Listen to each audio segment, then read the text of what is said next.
Hello, Green and Tidiers. It's Rachel Papworth here, the online professional organizer.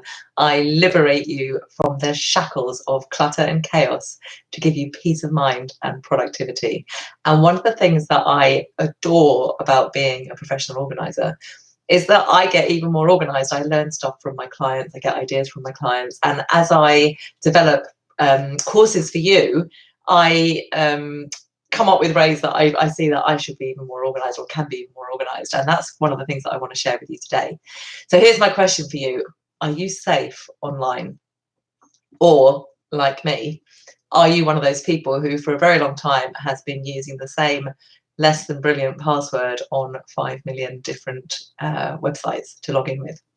So I've been doing that for a long time. I stopped probably about a year or so ago, and I changed the more important ones, like my social media accounts, my bank accounts, and so on. I changed them to a more secure, different, unique, more secure passwords with lots of random, letters and numbers and symbols and stuff in them. And I used to keep them in a file on my computer, and they were also sort of saved in my browser logins. My browser automatically could generate those for me when I logged into those sites. But still, I had the same pretty rubbish password over a ton of other sites, and half of them I didn't even know. I'd probably forgotten about. When I made Organize Your Digital Life, my video course on taming the email dragon and managing all those notifications on your phone, etc., I became aware of password managers, and I realized that what I really needed was a password manager. So if you don't know, what a password manager does is it automates that process of managing unique, complicated passwords. So you can go to a site where you have a login, or you could be creating a login. You get the password manager to generate you a random crazy password, change your old rubbish password to that, and store it in your password manager. And the password manager is linked up, so it's online basically. So you have an app on any of your devices, like your phone or your tablet. You also have an extension on your browsers on your PC or your Mac. And then every time you go to a website, you can just use the password manager to automatically fill in your username and password. So you don't have to remember all those crazy unique passwords. So you can have however many you like, crazy unique passwords, and it's not a problem. You can automatically enter them.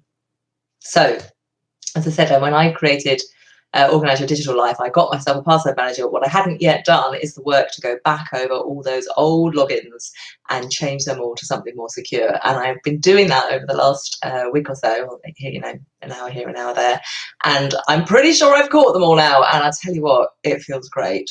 So I thought I'd share with you the process of that. Oh, by the way, password managers, you don't have to pay for them. I'm using a free version. The one I use is LastPass, and I'm only using the free version.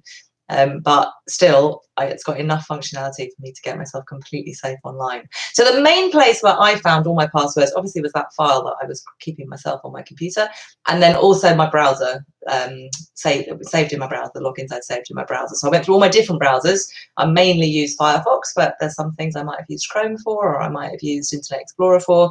So I went through all of those, both on my phone and on my computer, because they weren't synced, and got all those into my password manager. And then I did a couple of other things. I did a bit of research about, what are the best ways to find these old passwords, and I read some articles and found some hints, and I thought, I think I've got them all, but I'll give these a go. And I was amazed. Every single one of these methods turned up another login that I hadn't thought of. So I'd already also gone through all my bank cards, gone through all my loyalty cards, all the cards that I kept in my purse or in a card wallet, basically, because quite a few of those had an online account associated with them. And then, having read it in these articles, I also searched Google for the username that I tend to use. So, you probably have a favorite username. Your email address is maybe one, and then maybe some others. So I searched for those, and that turned up a couple of accounts that I'd forgotten about.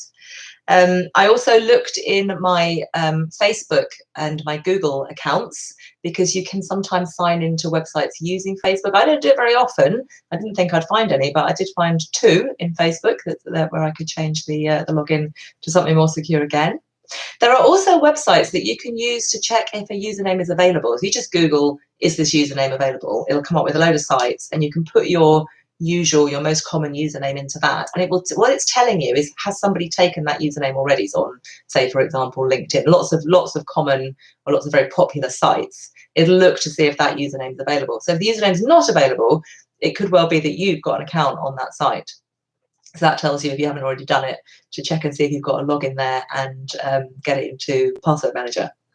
Another thing I found was that some of my logins related to websites in the United States. Now, if you're in the EU, like me, these days we can't access quite a lot of sites in the United States, because since GDPR came in, some of those United States websites decided that rather than try and comply with GDPR, they would just block everyone from the EU. So I had logins for sites that I could no longer access, and I couldn't change it to a better password. In those cases, I managed to use a cached version of the website. You go to Google and you look at the cached version of the website, and I emailed the site owner and said, I've got an old login, could you delete it, please? And I actually didn't expect to hear back from them, but they all messaged me back and deleted my logins for me.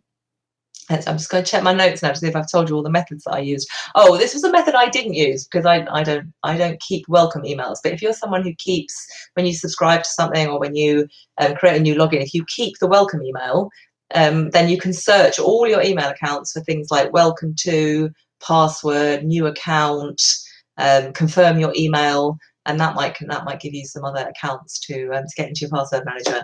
Was there anything else? Oh, checking all the apps. I checked all the apps on my phone, because obviously quite a lot of those had online logins associated with them.